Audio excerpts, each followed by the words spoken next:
Hello everyone. तो आज हम पढ़ने वाले हैं कंटेम्प्ररी वर्ल्ड पॉलिटिक्स का chapter number 1, the end of bipolarity. And मतलब कि खत्म होना, और बायपोलैरिटी क्या होता है। तो देखो, चैप्टर पढ़ने से पहले हमें 3 टर्म्स के बारे में पता होना चाहिए: बायपोलर वर्ल्ड, यूनिपोलर वर्ल्ड और मल्टीपोलर वर्ल्ड। बायपोलर वर्ल्ड वो वर्ल्ड होता है जहां पर 2 सुपर पावर हो, या फिर कह लो 2 ऐसी कंट्रीज हो जो सबसे ज्यादा ताकतवर है। पूरे वर्ल्ड की पॉलिटिक्स को यही लोग डोमिनेट करते हैं। एक टाइम पे हम बायपोलर वर्ल्ड में रहते थे। अब वो कैसे खत्म हुआ, इसके बारे में हम इस चैप्टर में पढ़ेंगे। यूनिपोलर वर्ल्ड, जहां पर एक सुपर पावर है, जैसे आज का टाइम, आज सिर्फ यूएसए है। आज हम सिर्फ यूएसए को कहते हैं ना कि वो सुपर पावर है, वही सब कुछ डोमिनेट कर रही है। उसके लेवल का, उसकी टक्कर का आज कोई नहीं है। और मल्टीपोलर वर्ल्ड, जहाँ पे बहुत सारी कंट्रीज जो है वो ताकतवर होती है और कोई भी वर्ल्ड को डोमिनेट नहीं कर रहा, क्योंकि बहुत सारी जो कंट्रीज है वो ताकतवर है, एक दूसरे के लेवल की है। तो ये थे बायपोलर, मल्टीपोलर और यूनिपोलर वर्ल्ड। तो पढ़ते हैं कि एंड ऑफ बायपोलैरिटी में क्या है। तो देखो, 1939 से लेकर 45 के बीच में होता है सेकेंड वर्ल्ड वॉर। अब जैसे ही सेकेंड वर्ल्ड वॉर खत्म होता है ना, तो कोल्ड वॉर शुरू हो जाता है। ये कोल्ड वॉर क्या है, तो देखो, अमेरिका यानी कि यूएसए वर्सेस यूएसएसआर। यूएसएसआर क्या, रशिया प्लस 14 कंट्रीज, ये मिलकर यूएसएसआर बनाती थी, जिसे हम सोवियत यूनियन कहते हैं। इनके बीच में लड़ाई चल रही थी, किस बात को लेकर, आइडियोलॉजी को लेकर। अमेरिका का मानना था कि कैपिटलिज्म अच्छा है। कैपिटलिज्म माने क्या, कि सब कुछ प्राइवेट ओन्ड या प्राइवेट कंट्रोल होना चाहिए, गवर्नमेंट का बस लिमिटेड रोल हो। बल्कि सोशलिस्ट को सपोर्ट करने वाले थे सोवियत यूनियन यानी कि यूएसएसआर का मानना था कि सोशलिज्म होना चाहिए, यानी कि सब कुछ स्टेट कंट्रोल्ड होना चाहिए और प्राइवेट का बहुत ही ना के बराबर या फिर लिमिटेड रोल ही होना चाहिए। इसी आइडियोलॉजी को लेकर इनके बीच में चल रहा था वॉर। फिर हम उससे कोई वर्ल्ड वॉर क्यों नहीं कहते। देखो, उस टाइम पे भी वर्ल्ड जो है वो 2 पार्ट्स में बट गया था। कोई यूएसए की तरफ था, कोई सोवियत यूनियन की तरफ था। लेकिन फिर भी ऐसा वर्ल्ड वॉर की तरह नहीं हुआ कि दोनों एकदम आमने सामने आ गए और बहुत बुरी जंग हुई, ऐसा नहीं था। इस टाइम पे क्या चल रहा था, कोल्ड वॉर में दोनों कंट्रीज अपने वेपन बना रही थी। वेपन बनाने के साथ अपनी आर्मी बना रही थी, अपनी टेक्नोलॉजी को अच्छा कर रही थी, अपनी इकोनॉमी को अच्छा कर रही थी। छोटे मोटे वॉर जरूर हुए थे, लेकिन वर्ल्ड वॉर जैसा वॉर नहीं हुआ था, इसीलिए हम इसे कोल्ड वॉर कहते हैं। अब देखो, चैप्टर पढ़ने से पहले हमें बर्लिन वॉल के बारे में पता होना चाहिए। तो बर्लिन वॉल कहाँ था, ये था जर्मनी में। कब बना, 1961 में बना। देखो, बर्लिन वॉल जो है वो एक बहुत लंबा वॉल है जो कि बर्लिन में बना था। बर्लिन कहाँ, जर्मनी में। कब बना, 1961 में बना। ये क्या कर रहा था, ईस्ट बर्लिन को वेस्ट बर्लिन से अलग कर रहा था। ये कितना लंबा वॉल था, ये 150 किलोमीटर लंबा वॉल था। और कितने लंबे टाइम के लिए खड़ा रहा, 28 ईयर्स के लिए खड़ा रहा। लेकिन फाइनली 9 नवंबर 1989 को लोगों ने इसे तोड़ दिया। क्यों तोड़ दिया, क्योंकि बर्लिन वॉल जो है ना वो कोल्ड वॉर का सिंबल था। ये वही कैपिटलिज्म वर्सेस कम्युनिज्म या फिर सोशलिज्म, कम्युनिज्म को ही हम सोशलिज्म कहते हैं। तो ये कैपिटलिज्म वर्सेस कम्युनिज्म दिखा रहा था कि देखो, कोल्ड वॉर था, इसीलिए बर्लिन वॉल बनाया गया था। जर्मनी को 2 पार्ट्स में बांट दिया गया था। लेकिन जैसे ही 9 नवंबर 1989 को लोग इसे आकर तोड़ते हैं, तो क्या होता है, जर्मनी भी जुड़ जाती है, क्योंकि जर्मनी भी बट गई थी बर्लिन वॉल बनने के बाद में।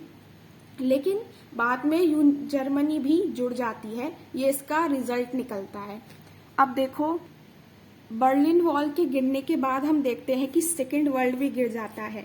देखो, यूएसएसआर को हम कई नाम से देखेंगे। सोशलिस्ट ब्लॉक कई बारी कहा जाएगा चैप्टर में, कई बारी सेकेंड वर्ल्ड कहा जाएगा, कई बारी सोवियत यूनियन कहा जाएगा। तो इससे कंफ्यूज मत होना, सेकेंड वर्ल्ड मतलब कि यूएसएसआर की ही बात चल रही थी कि वो भी बर्लिन वॉल के टूटने के बाद ऐसे कुछ और इवेंट्स होते हैं, ड्रामेटिक इवेंट्स होते हैं, जिसकी वजह से यूएसएसआर भी टूट जाता है। देखो, 8 ईस्ट यूरोपियन कंट्रीज जो थी वो भी यूएसएसआर का पार्ट थी और सबसे पहले क्रांति की भावना इनके अंदर शुरू हुई। इनको लगा कि हमें तो यूएसएसआर से अलग होना चाहिए। इन्होंने अपनी गवर्नमेंट, इनके यहाँ पे कम्युनिस्ट गवर्नमेंट थी, उसको हटा दिया। कम्युनिस्ट गवर्नमेंट किसकी थी? सोवियत यूनियन की थी। उसको हटाकर अपनी गवर्नमेंट लेकर आए। तो ऐसे कर करके बायपोलैरिटी जो है वो खत्म हो गई, यानी कि सेकंड वर्ल्ड या फिर सोशलिस्ट ब्लॉक जो था वो टूट गया था। पर इसके बारे में डिटेल से हम इस चैप्टर में पढ़ेंगे। देखो, सबसे पहले ये समझते हैं कि सोवियत सिस्टम था क्या। तो सोवियत यूनियन बना था 1917 में। कैसे बना था? एक रेवोल्यूशन हुआ था रशिया में। कौन सा रेवोल्यूशन? सोशलिज्म का, यानी सोशलिस्ट रेवोल्यूशन हुआ था रशिया में 1917 में। इस रेवोल्यूशन का मानना था कि सब कुछ स्टेट कंट्रोल होना चाहिए। ये प्राइवेट ओन्ड कैपिटलिज्म के अगेंस्ट था। इसका मानना था कि एक ऐसा सोसाइटी हो जहां पे सब इक्वल हो। तो ये कुछ एजेंडा थे इस रेवोल्यूशन के। उसके बाद ही सोवियत यूनियन एग्जिस्टेंस में आता है। इनका इकोनॉमी एंड पॉलिटिकल सिस्टम बिल्कुल अलग था। मैंने बताया ही कि इकोनॉमी में क्या था कि सब कुछ स्टेट कंट्रोल्ड ही होगा, और पॉलिटिकल सिस्टम क्या था कि सिर्फ एक ही पार्टी होगी, कम्युनिस्ट पार्टी, वही गवर्नमेंट चलाएगी या वही गवर्नमेंट बनाएगी, और कोई भी अपोजिशन पार्टी नहीं होगी। ये इनका नियम था। अब देखो, सोशलिस्ट ब्लॉक में कौन आता है? तो रशिया प्लस 14 कंट्रीज। देखो, जैसे ही सेकेंड वर्ल्ड वॉर खत्म होता है ना, वैसे ही रशिया कुछ फासिस्ट फोर्सेस से, कुछ डिक्टेटरशिप वाली फोर्सेस से 8 ईस्ट यूरोपियन कंट्रीज को छुड़ा लेता है। अब देखो, वो चैरिटी करने के लिए तो बैठे नहीं है कि हमने बस इन्हें इसलिए छुड़ाया क्योंकि हम इन्हें छुड़ाना चाहते थे। ऐसा तो नहीं है। वो अपना फायदा देख रही थी। जैसे ही इन कंट्रीज को यूएसएसआर छुड़ाता है, वैसे ही ये कंट्रीज जो है अपना पॉलिटिकल एंड इकोनॉमिक सिस्टम जो है बिल्कुल सोवियत यूनियन जैसा कर लेती है। उसी पर बेस हो जाता है और ये लोग बन जाते हैं सेकेंड वर्ल्ड या सोवियत यूनियन के पार्ट बन जाते हैं। ये लोग मिलकर एक वॉर्सो पैक्ट साइन करते हैं, एक मिलिट्री अलायंस बनाते हैं। इस मिलिट्री अलायंस को हम कहते हैं वॉर्सो पैक्ट। देखो, अगर हम कह रहे हैं कि कोई भी कंट्री सुपर पावर है या फिर यूएसए के बराबर है, तो उसकी टेक्नोलॉजी, उसकी इकोनॉमी, ये सब बहुत अच्छी होनी चाहिए थी। तो क्या ऐसा सोवियत यूनियन में था? तो हाँ, बिल्कुल था। ऐसा बिल्कुल था कि उसकी इकोनॉमी बहुत अच्छी थी। यूएसए के बाद उसका नाम ही आता था सोवियत यूनियन का, कि उसकी इकोनॉमी इतनी ज़्यादा अच्छी थी। तो अब उसके क्या प्लस पॉइंट थे वो देखते हैं। तो प्लस पॉइंट ये थे कि कॉम्प्लेक्स कम्युनिकेशन नेटवर्क था, बहुत अच्छे अच्छे रिसोर्सेज थे सोवियत यूनियन में, जैसे कि ऑयल हो गया, आयरन हो गया, स्टील हो गया। ट्रांसपोर्ट सेक्टर बहुत अच्छा था, रिमोट एरियाज को भी अच्छे से कवर करता था। इंडस्ट्री बहुत ज़्यादा अच्छी थी, पिन से लेकर कार सब कुछ उनके अपने ही स्टेट में बन जाया करता था। और सोवियत यूनियन अपने हर इंसान को, अपने हर सिटीजन को minimum standard of living ensure करती थी कि उन्हें हेल्थ, एजुकेशन, ये सारी फैसिलिटीज मिलेंगी ही मिलेंगी। सोवियत यूनियन में बिल्कुल भी बेरोजगारी नहीं थी, सब लोग एम्प्लॉयड थे। और सबसे आखिरी और इम्पोर्टेंट बात, state ownership he dominate form of ownership थी। तो क्या सब कुछ अच्छा ही चल रहा था सोवियत यूनियन में? तो ऐसा भी नहीं है। अगर सब कुछ अच्छा ही चल रहा होता तो सोवियत यूनियन टूटता ही क्यों? तो कुछ ऐसी खामियां भी थी सोवियत यूनियन में। तो खामियां ये थी कि सोवियत सिस्टम जो था वो बहुत ज़्यादा ब्यूरोक्रेटिक और अथॉरिटेरियन हो गया था। नॉर्मल लोगों को डेमोक्रेसी नहीं दी गई थी, फ्रीडम ऑफ स्पीच नहीं थी। रिफॉर्म्स की बहुत ज़्यादा ज़रूरत थी, लेकिन वहाँ के लीडर, वहाँ की पार्टी जो कि गवर्नमेंट में बैठी थी, वो रिफॉर्म्स लाना ही नहीं चाहती थी, लोगों की तरफ अनअकाउंटेबल थी। वैसे तो हम कहते हैं कि रशिया प्लस 14 कंट्रीज जो है वो सोवियत यूनियन बनाता है, लेकिन रियलिटी में रशिया ही सब कुछ डोमिनेट कर रहा था। आर्म्स रेस लग रही थी। आर्म रेस मतलब कि रशिया प्लस 14 कंट्रीज जो यूएसएसआर हुआ, वो ज़्यादा से ज़्यादा मिलिट्री बना रहा था, वेपन ले रहा था, तो उनकी इकोनॉमी का बहुत सारा खर्चा उस तरफ लग रहा था।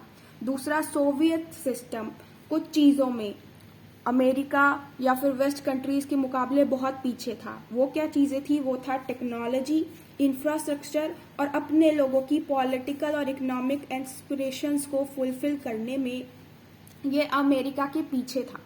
दूसरा, जब अफगानिस्तान को इन्वेड करता है सोवियत यूनियन 1979 में, तो हम देखते हैं कि इसका हमारी इकोनॉमी पर बहुत बुरा प्रभाव पड़ता है। इतना बुरा प्रभाव पड़ता है कि एक टाइम पर आकर सोवियत यूनियन की इकोनॉमी स्टैग्नेंट हो जाती है, एकदम रुक सी जाती है, थम जाती है, बहुत ज्यादा गिरने लग जाती है नीचे। अब सोवियत यूनियन के लूप होल्स का रिजल्ट क्या निकलता है? रिजल्ट ये निकलता है कि वेजेस या सैलरी तो फिर भी बढ़ रही थी, लेकिन प्रोडक्टिविटी और टेक्नोलॉजी गिरने लगती है। फूड इंपोर्ट्स बहुत ज़्यादा बढ़ जाते हैं, इकोनॉमी बहुत तेजी से नीचे गिरने लगती है और 70s के टाइम पे आगे एकदम स्टैग्नेंट हो जाती है, एकदम थम सी जाती है। तो इतनी सारी प्रॉब्लम अगर सोवियत यूनियन में चल रही थी, तो क्या किसी ने रिफॉर्म लाने की कोशिश नहीं की?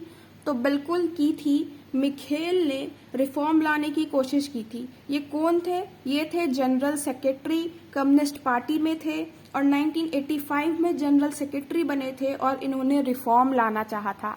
क्या रिफॉर्म लाना चाहा था? इनका मानना था कि यूएसएसआर को इंफॉर्मेशन और टेक्नोलॉजिकल रेवोल्यूशंस लाने पड़ेंगे, उसे भी वेस्ट के साथ नॉर्मलाइज करने पड़ेंगे रिलेशन, और डेमोक्रेसी लेकर आनी पड़ेगी। लेकिन इनके रिफॉर्म का क्या प्रभाव पड़ेगा, ये ना ही इन्होंने सोचा था, ना ही कोई और उस टाइम पे सोच पाया था, क्योंकि जब ये रिफॉर्म लेकर आते हैं उसके कुछ टाइम के बाद लोग प्रोटेस्ट करना शुरू कर देते हैं इन ईस्ट यूरोपियन कंट्रीज में। इनका मानना था कि हमें आज़ादी चाहिए, अब हमें सोवियत यूनियन के साथ और लंबा नहीं रहना है। पहले अगर कोई प्रोटेस्ट करता था तो गवर्नमेंट क्या करती थी? उसको दबा देती थी। लेकिन अब क्योंकि मिखेल ने कहा था कि हम डेमोक्रेसी लेकर आए हैं, इसीलिए उन्होंने प्रोटेस्ट को दबाया नहीं, और इससे क्या हुआ? प्रोटेस्ट और ज्यादा ही बढ़ता चला गया। ये भी एक कारण था सोवियत यूनियन के टूटने में। अब क्या होता है? 1991 में एक कूप होता है। कूप क्या? कि सत्ता पलटने का एक लोग तैयारी करते हैं, कुछ लोग आते हैं, कम्युनिस्ट के लोग ही, और वो सत्ता बदलना चाहते हैं। क्यों बदलना चाहते हैं? क्योंकि मिखेल जो है वो रिफॉर्म लेकर आए हैं और ये उनको पसंद नहीं, क्योंकि इससे उनकी प्रिविलेजेस क्या है? इरोड हो रही है। अब अगर रिफॉर्म्स आ जाएंगे तो क्या ऐसी ही पावर कम्युनिस्ट पार्टी वाले इंजॉय कर पाएंगे? नहीं कर पाएंगे। इसलिए वो नहीं चाहते थे कि मिखेल पावर में रहे। बोरिस येल्सिन जो है वो इस कूप के अगेंस्ट होते हैं, एकदम इसको अपोज करते हैं और एक नेशनल हीरो की तरह इमर्ज करते हैं। कहां पर? रशियन रिपब्लिक्स में। अब क्या होता है? सेंट्रल एशियन रिपब्लिक्स एक एरिया होता है, ये भी सोवियत यूनियन का ही पार्ट होता है, लेकिन कमाल की बात है कि ये एरिया इंडिपेंडेंस की डिमांड ही नहीं करता। ये एरिया तब भी यही कह रहा होता है कि हमें तो सोवियत यूनियन के साथ में रहना है। अब क्या होता है? बहुत सारे इवेंट होते हैं और फाइनली 1991 में दिसंबर में रशिया, यूक्रेन और बेलारूस अलग हो गए हैं। सोवियत यूनियन टूट गया है। ये येल्सिन के अंदर में अनाउंस कर दिया जाता है, डिक्लेयर कर दिया जाता है, और कम्युनिस्ट पार्टी को बैन कर दिया जाता है। अब इन सब बातों का रिजल्ट क्या निकलता है? रिजल्ट ये निकलता है कि जो भी सोवियत यूनियन के एरिया थे वहां पर कैपिटलिज्म और डेमोक्रेसी को अडॉप्ट कर लिया जाता है, और फिर क्या बनता है? कॉमनवेल्थ ऑफ इंडिपेंडेंट स्टेट्स, ये बना दिया जाता है। अब क्या होता है? देखो, सोवियत यूनियन जब एग्जिस्टेंस में था तो उसने कुछ ट्रीटी साइन की होगी, कुछ वादे किए होंगे, कमिटमेंट्स किए होंगे, तो अब उसकी जगह कौन लेगा? तो अब ये डिसाइड होता है कि रशिया को हम मानेंगे कि वो सक्सेसर है। किसका? सोवियत यूनियन का। तो यूएन में तुम आगे के बारे में पढ़ोगे कि यूएन क्या होगा, क्या होता है, लेकिन इतना समझ लो कि यूएन एक इंटरनेशनल बॉडी है जिसमें एक सिक्योरिटी काउंसिल होती है। वहां पर रशिया ने यूएसएसआर की सीट ले ली, और जितने भी ट्रीटीज और कमिटमेंट्स साइन किए हुए थे सोवियत यूनियन ने, वो भी रशिया ने कहा कि हम उसकी जिम्मेदारी लेते हैं कि हम उसे पूरा करेंगे। साथ ही साथ रशिया एक न्यूक्लियर स्टेट भी बन गया। तो ये सारे कुछ रिजल्ट थे और अब ओल्ड सोवियत यूनियन जो था वो डेड था और बड़े था। अब जो है बायपोलर वर्ल्ड जो है खत्म हो चुका था। अब क्यों खत्म हुआ ये हम अगले वीडियो में कवर करेंगे। तब तक के लिए बाय बाय।